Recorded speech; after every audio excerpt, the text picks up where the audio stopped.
Chapter 59. A Firm Platform.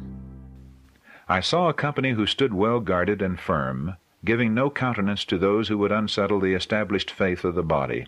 God looked upon them with approbation. I was shown 3 steps, the first, second, and third angels' messages. Said my accompanying angel, "Woe to him who shall move a block or stir a pin of these messages." The true understanding of these messages is of vital importance. The destiny of souls hangs upon the manner in which they are received.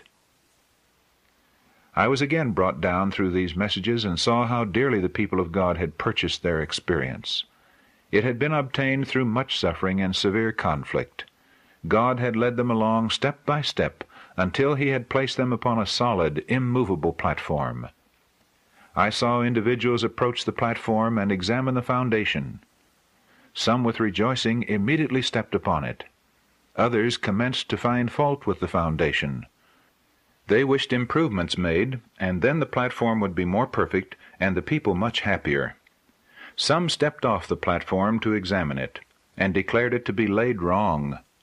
But I saw that nearly all stood firm upon the platform, and exhorted those who had stepped off to cease their complaints, for God was the master builder, and they were fighting against Him.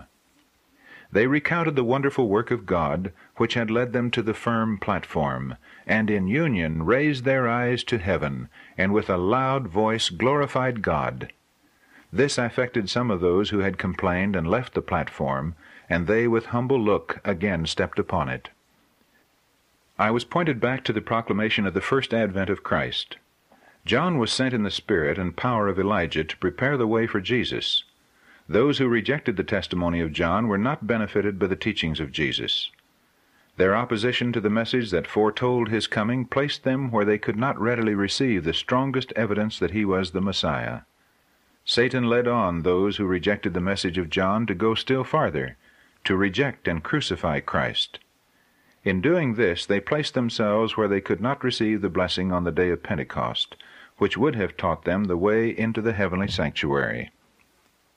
The rending of the veil of the temple showed that the Jewish sacrifices and ordinances would no longer be received. The great sacrifice had been offered, and had been accepted, and the Holy Spirit which descended on the day of Pentecost carried the minds of the disciples from the earthly sanctuary to the heavenly, where Jesus had entered by His own blood, to shed upon His disciples the benefits of His atonement. But the Jews were left in total darkness. They lost all the light which they might have had upon the plan of salvation, and still trusted in their useless sacrifices and offerings. The heavenly sanctuary had taken the place of the earthly, yet they had no knowledge of the change. Therefore they could not be benefited by the mediation of Christ in the holy place. Many look with horror at the course of the Jews in rejecting and crucifying Christ, and as they read the history of His shameful abuse, they think they love Him, and would not have denied Him as did Peter, or crucified Him as did the Jews. But God, who reads the hearts of all, has brought to the test that love for Jesus which they professed to feel. All heaven watched with the deepest interest the reception of the first angel's message. But many who professed to love Jesus, and who shed tears as they read the story of the cross, derided the good news of His coming. Instead of receiving the message with gladness, they declared it to be a delusion. They hated those who loved His appearing and shut them out of the churches. Those who rejected the first message could not be benefited by the second. Neither were they benefited by the midnight cry, which was to prepare them to enter with Jesus by faith into the most holy place of the heavenly sanctuary. And by rejecting the 2 former messages, they have so darkened their understanding that they can see no light in the third angel's message, which shows the way into the most holy place. I saw that as the Jews crucified Jesus, so the nominal churches had crucified these messages, and therefore they have no knowledge of the way into the most holy, and they cannot be benefited by the intercession of Jesus there. Like the Jews who offered their useless sacrifices, they offer up their useless prayers to the apartment which Jesus has left. And Satan, pleased with the deception, assumes a religious character and leads the minds of these professed Christians to himself, working with his power his signs and lying wonders, to fasten them in his snare. Some he deceives in one way, and some in another. He has different delusions prepared to affect different minds. Some look with horror upon one deception, while they readily receive another. Satan deceives some with spiritualism. He also comes as an angel of light, and spreads his influence over the land by means of false reformations.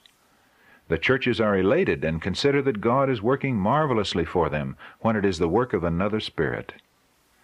The excitement will die away and leave the world and the church in a worse condition than before. I saw that God has honest children among the nominal Adventists and the fallen churches, and before the plagues shall be poured out, ministers and people will be called out from these churches, and will gladly receive the truth. Satan knows this, and before the loud cry of the third angel is given, he raises an excitement in these religious bodies, that those who have rejected the truth may think that God is with them. He hopes to deceive the honest, and lead them to think that God is still working for the churches. But the light will shine, and all who are honest will leave the fallen churches, and take their stand with the remnant.